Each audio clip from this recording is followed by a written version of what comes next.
Hey guys, this is Rishadul. How's it going? Welcome to today's class. And today we will be talking about this topic. I am calling to change my reservation.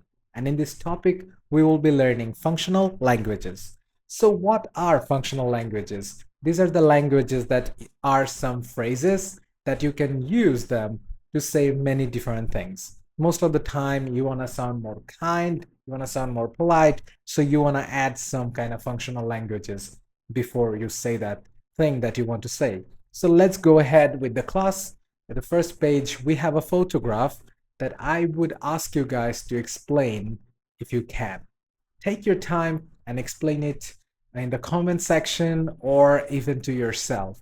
So I'll help you out here. Look at the photo and list 5 things that people might be talking about, talking or asking about. So in this picture, we can focus on these two people. This guy seems to be carrying a luggage with him, and the other person seems to be the receptionist. So, what they might be talking about. So, let's go about this person. Maybe he is asking for his room if it's available or not, or he is talking about the check in time or check out time.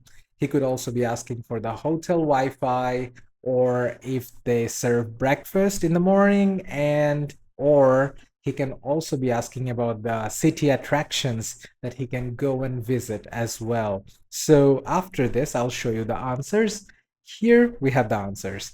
They probably be talking about a room reservation or talking about the checkout time, asking about the hotel Wi-Fi, asking about the room the man is going to be staying in, or asking about the tourist attractions.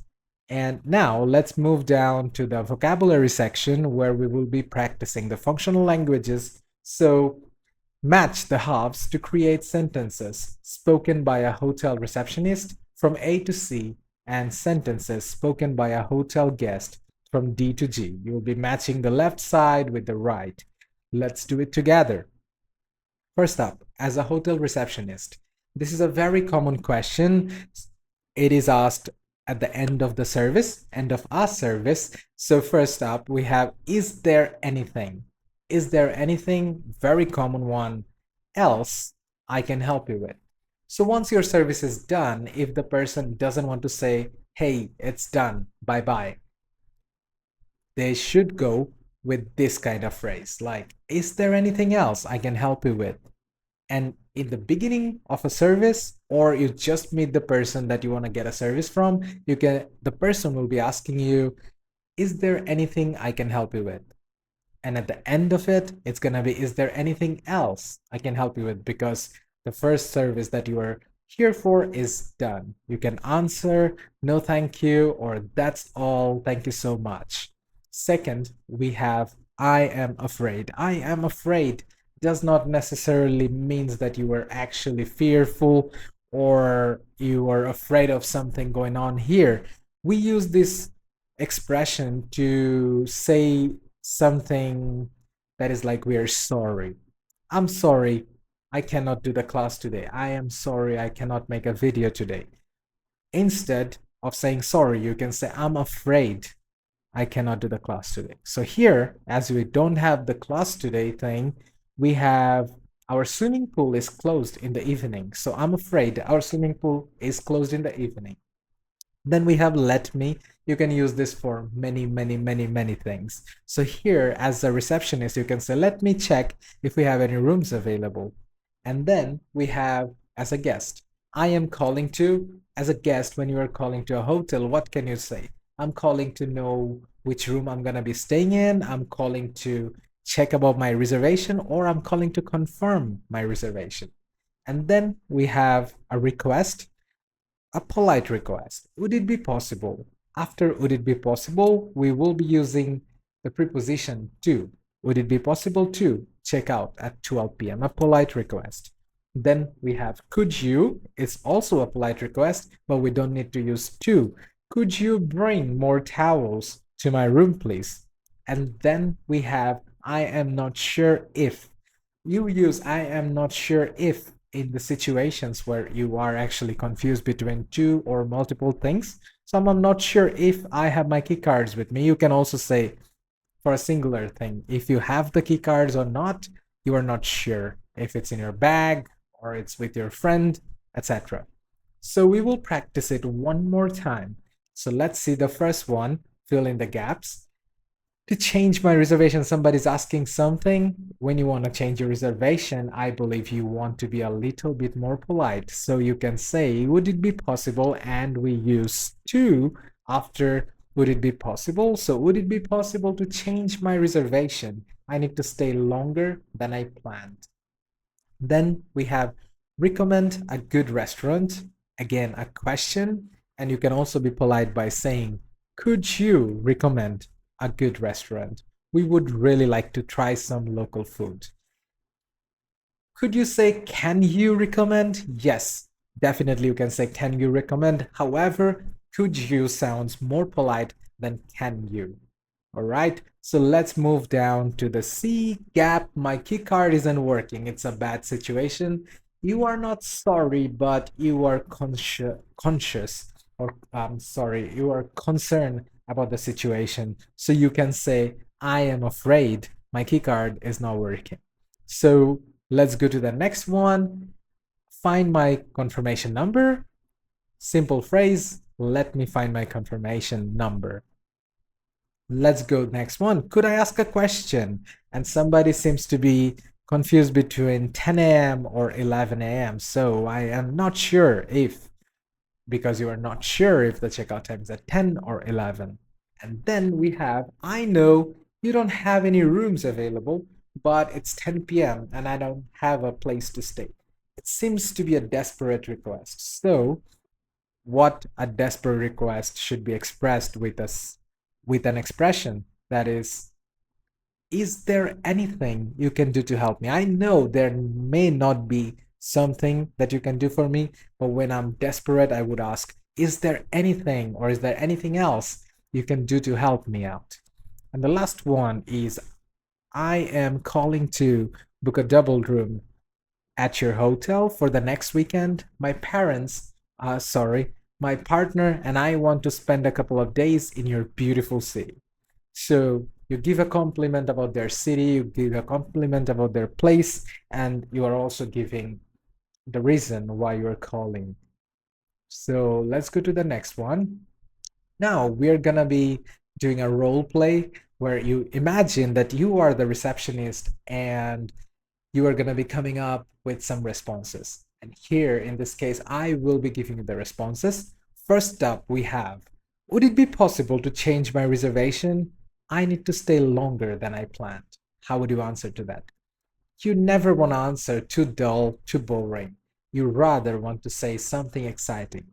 Even though it's not possible, or it is, you are not sure, but you can say, yes, of course. Hey, how's it going? I could definitely help you with that. Then you go down to, yes, of course. How many days are you planning to stay? May I have the room number that you are staying in? And then you check into your system and you can also say, yes, it will be possible, or maybe it is not possible. Then you apologize by saying, I'm afraid the rooms have already been taken by other guests and I cannot help you in this case. Like that. So let's go to the next one. Could you recommend a good restaurant? We would really like to try some local food. It's a request, it's a polite request.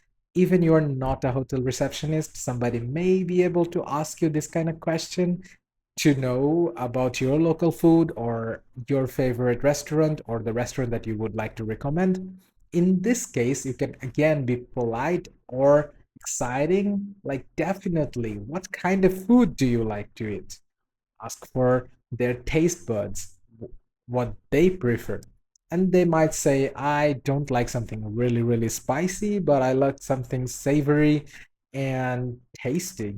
And in Sao Paulo, Brazil, we have great sushi available. So, as a receptionist, I would say if you like something savory, we have some really good fried sushi, as well as the sashimi and everything else. You can go to a restaurant named Kitaki in this neighborhood, and they might love it. And then we have, I'm afraid my keycard isn't working. Could you please fix it for me? A desperate situation, but you don't want to sound desperate, and you can say, oh, no problem at all. Let me see, I'll fix it for you. And then we have, let me find my confirmation number. I think I have it on my phone. It will just take a second. Somebody's not sure where it is, somebody's looking for it, they're rushing.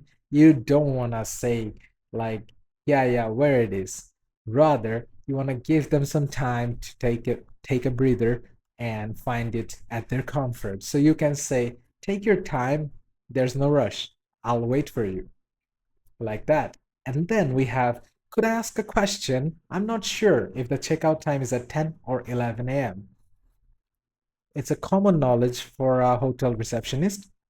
So you can say the checkout time is at 10 a.m. usually, but if you feel generous, you can say, I would allow you to stay an hour longer. And the guest must be very, very happy.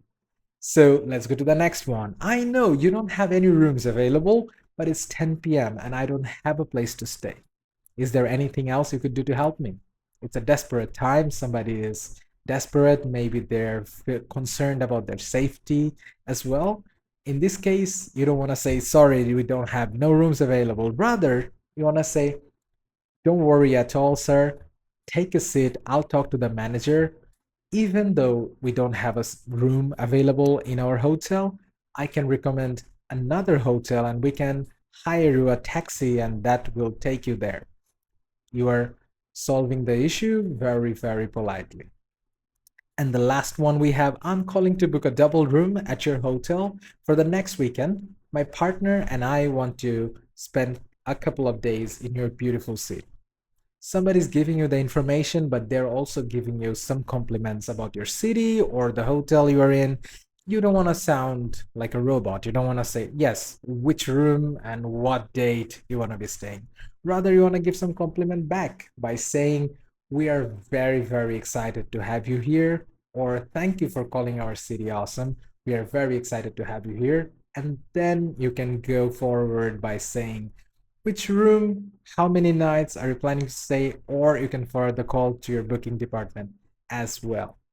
And there you go, guys. Only 12, 13 minutes to practice this, and you are learning some functional languages here.